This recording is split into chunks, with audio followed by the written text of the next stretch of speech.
Hello guys, कैसे हो? तो आज से मैं एक्सप्लेन करने वाला हूँ I am really unknown genius के आगे के एपिसोड को। अगर इस वीडियो पे अच्छा रिस्पांस आया तो मैं इस सीरीज़ को एंड तक एक्सप्लेन करूँगा। तो चलिए शुरू करते हैं। जैसा कि अपन ने लास्ट एपिसोड में देखा था, नियान फेंग ने उन दोनों बंदों को इस वर्ल्ड के नेचर के बारे में बताने वाला होता है। वो दोनों आपस में बात करने लगते हैं और इमोर्टल ताइबाई कहता है, क्या नियान फेंग हमें इस वर्ल्ड के नेचर के बारे में बताने वाले? ये तो बहुत ही ज़्यादा कॉम्प्लिकेटेड और मिस्टीरियस से भरा हुआ है। और वो कहता है, नियान फेंग हमें ऐसा नहीं लगता कि इनको ये बताना चाहिए। वो हेल का बंदा कहता है, हाँ अगर इन्होंने वर्ल्ड के नेचर के बारे में ज़्यादा बता दिया तो फिर हो सकता है हम डायरेक्टली मारे जाए। और फिर इमोर्टल ताइबाई कहता है, सर मुझे ऐसा लगता है कि आपको इसके बारे में नहीं बताना चाहिए। और वो हेल का बंदा कहता है, हाँ फिलहाल के लिए हम इसे भूल जाते हैं, हम इसके बारे में बाद में बात करेंगे। बट वो जो प्लेज वो कहता है, मास्टर प्लीज़ आप मेरे को ज्ञान दीजिए। प्लेज की ऐसी बातें सुन के वो दोनों पूरी तरह से हैरान हो जाते हैं। उनका फेस का एक्सप्रेशन एक अजीब हो जाता है। नियान फेंग कहता है, अच्छा चलो ठीक है, मैं तुम्हें एक्सप्लेन करता हूँ। सबसे पहले तुम्हें ये जानने की ज़रूरत है कि प्लेज होता क्या है। वो प्लेज कहता है, वेल प्लेज होता है और बस कुछ नहीं। नियान फेंग कहता है, नहीं नहीं नहीं रुको, मैं तुम्हें एक बहुत ही बेस्ट एग्जाम्पल के साथ एक्सप्लेन करता हूँ कि ये प्लेज होता है क्या है। और फिर वो इमोर्टल ताइबाई से कहता है, इमोर्टल ताइबाई क्या आप मेरे को थोड़ा वाटर दे सकते हैं? इमोर्टल ताइबाई अपने जेब से वाटर निकाल के उसको दे देता है। और इमोर्टल ताइबाई उस वाटर को देख के कह रहा होता है, ये तो बस एक नॉर्मल वाटर है। आखिर मिस्टर नियान फेंग इस वाटर से हमें और क्या एक्सप्लेन करने वाले? नियान फेंग कहता है, तुम्हें ये देखने में नॉर्मल वाटर लग सकता है बट ये नॉर्मल वाटर नहीं है, इसमें एक डीप मीनिंग छुपी हुई है। और वो नियान फेंग कहता है, ये वाटर नहीं बल्कि यह है एक एलिमेंट का नाम सुन के वो तीनों पूरी तरह से हैरान हो जाते हैं और कह रहे होते हैं, क्या एलिमेंट का मतलब एक राउंड मेटल। तो गाइस चाइनीज में एलिमेंट को राउंड मेटल कहते हैं। और फिर नियान फेंग वहाँ पे एक माइक्रोस्कोप ले आता है।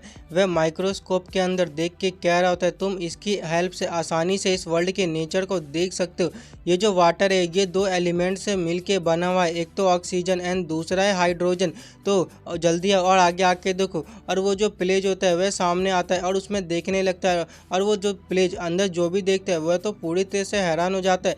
और हमें अंदर दिखाया जाता है, उसके अंदर 3 लड़कियां होती है, वो भी बहुत ज़्यादा ब्यूटीफुल लड़कियां। नियान फेंग कहता है, देखो तुम इसकी हेल्प से आसानी से कल्टीवेशन के बारे में समझ सकते हो। कल्टीवेशन के सिर्फ 2 ही मोस्ट इम्पॉर्टेंट चीज़ होती है, एक तो स्पिरिचुअल रूट और दूसरा स्पिरिचुअल क्यूआई।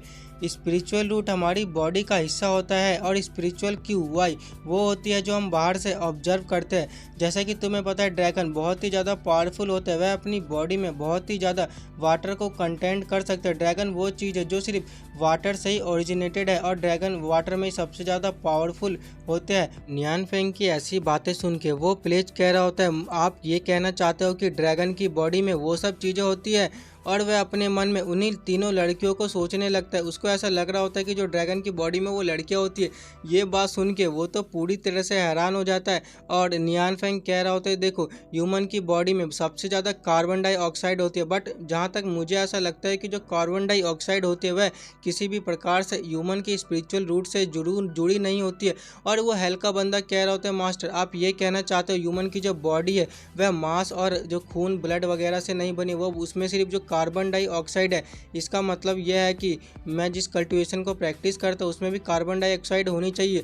नियान फेंग कहता है, नहीं तुम गलत समझ रहे हो। और फिर उसको समझाते हुए कह रहा होता है, देखो जब तुम एक लकड़ी को जलाते हो तो फिर तुम्हें उसके बाद क्या दिखता है? तुम्हें उसके बाद सिर्फ लकड़ी का बचा हुआ राख ही दिखता है ना। वैसे ही सेम थ्योरी ह्यूमन के ऊपर ही अप्लाई करते। जब कोई ह्यूमन जल जाता है तब उसके बाद उसकी बॉडी में सिर्फ राख ही बच जाती है, वह राख और कुछ नहीं बल्कि वही कार्बन डाइऑक्साइड होती है।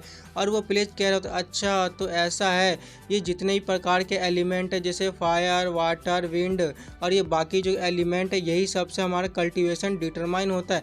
और वो इमोर्टल ताइबाई कहता है, अच्छा तो मैं भी समझ गया, इसीलिए जितने प्रकार के element fire water and wind ये सभी अर्थ एंड हेवन की पावर को रिप्रेजेंट करते हैं। और नियान फेंग कह रहा होता है, बाय द वे ये मैटर बहुत ही ज़्यादा कॉम्प्लिकेटेड है, इसलिए मैं तुम्हें यहाँ पे खड़े खड़े इन सब के बारे में एक्सप्लेन नहीं कर सकता हूँ। मैं इस गेट के सामने खड़ा हूँ और ये बहुत ही ज़्यादा वियर्ड है, इसीलिए मैं यहाँ से जा रहा हूँ। जब दोबारा कभी हम मिलेंगे तो फिर मैं तुम्हें इस मैटर के बारे में और डिटेल में एक्सप्लेन करूंगा।